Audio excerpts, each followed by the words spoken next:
tal amigos? ¿Cómo están? Bienvenidos a un nuevo video. El día de hoy vamos a estar hablando de los números reales. Cuando nosotros escuchamos el término matemáticas, lo primero que se nos viene a la cabeza son números.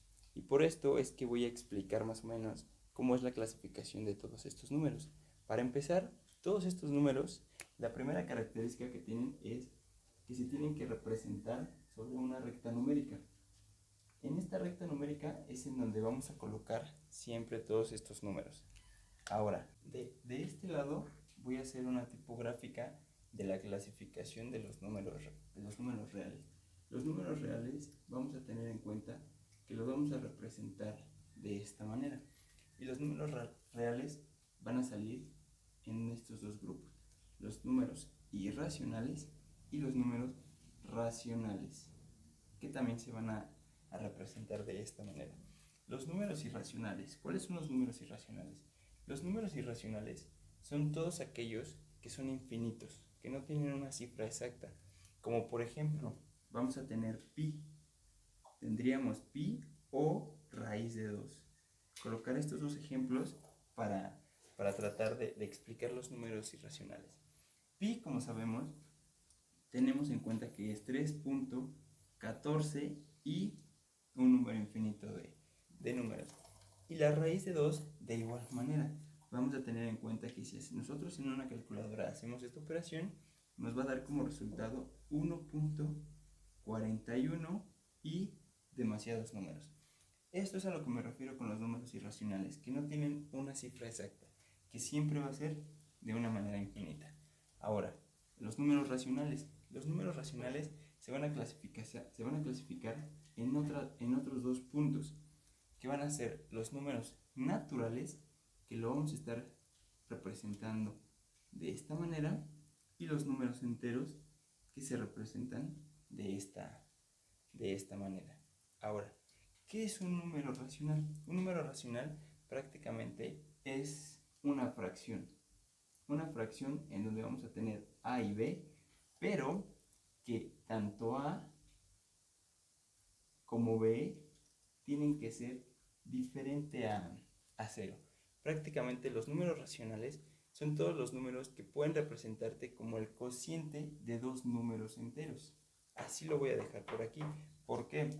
Porque los números naturales se van a volver a diferir en otros dos grupos, de igual manera que los enteros. Los enteros también se van a dividir en tres grupos. Ahora, los números naturales. Los números naturales vamos a tener que son los números primos y los números compuestos. ¿Cuáles son los números primos? Los números primos son aquellos que solamente van a tener dos divisores, que va a ser el mismo número y el 1. Como por ejemplo, vamos a tener el 2, el 3, el 5, etc. ¿Por qué lo pongo? Porque el 2 solamente va a ser dividido entre el 2 y entre 1. Y el 3 de igual manera, solamente puede ser dividido entre 3 y entre 1. El 5 va a pasar lo mismo. Claro que se puede dividir entre otros números, pero si lo dividimos entre otros números, nos puede salir un número irracional. Ahora, ¿cuáles son los compuestos?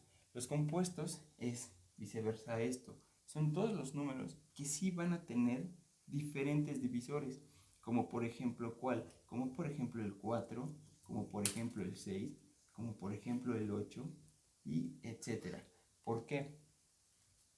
Porque los números 4, 6 y 8 van a tener más de dos divisores.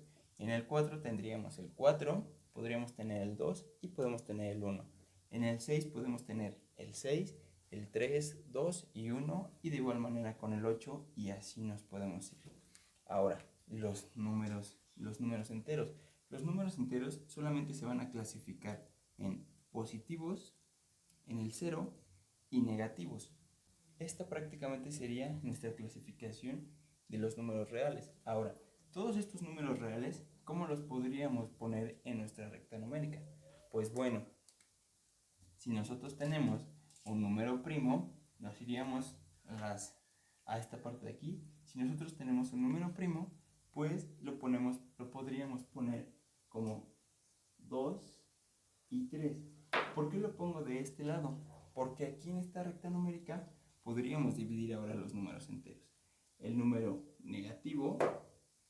ser infinito, y el número positivo, que de esta manera también podría ser infinito.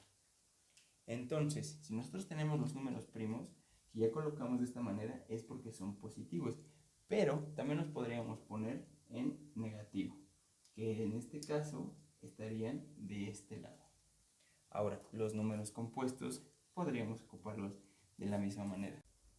Así que bueno, nuestros números irracionales, ¿cómo los podríamos colocar en nuestra recta numérica? Pues con los ejemplos que yo les puse, que es tanto pi como la raíz de 2, tenemos que es 3.14 y 1.41. De igual manera lo convertiríamos en negativo, que es menos 3.14 y los números consecuentes, y menos 1.41, de igual manera los números consecuentes. Como ya tenemos tanto números positivos como negativos, podríamos poner los dos ejemplos. Positivo, 3.14, vendría de este lado. Aquí es en donde nosotros colocaríamos nuestro pi positivo, y nuestro pi negativo vendría siendo de este lado. Aquí es en donde colocaríamos nuestro pi negativo. Ahora, con la raíz de 2, como tenemos que es 1.41 y menos 1.41 en su caso negativo, pues tendríamos que lo podríamos colocar de esta manera. Tanto la raíz de 2 positivo como la raíz de 2 negativa. Y de esta manera nosotros tendríamos nuestros números irracionales graficados en nuestra recta numérica. Con esto quiero solamente explicar la clasificación de los números reales, pero en videos siguientes estaré explicando cada uno de estos tipos de números. Así que espero que les haya servido y nos vemos en el siguiente video.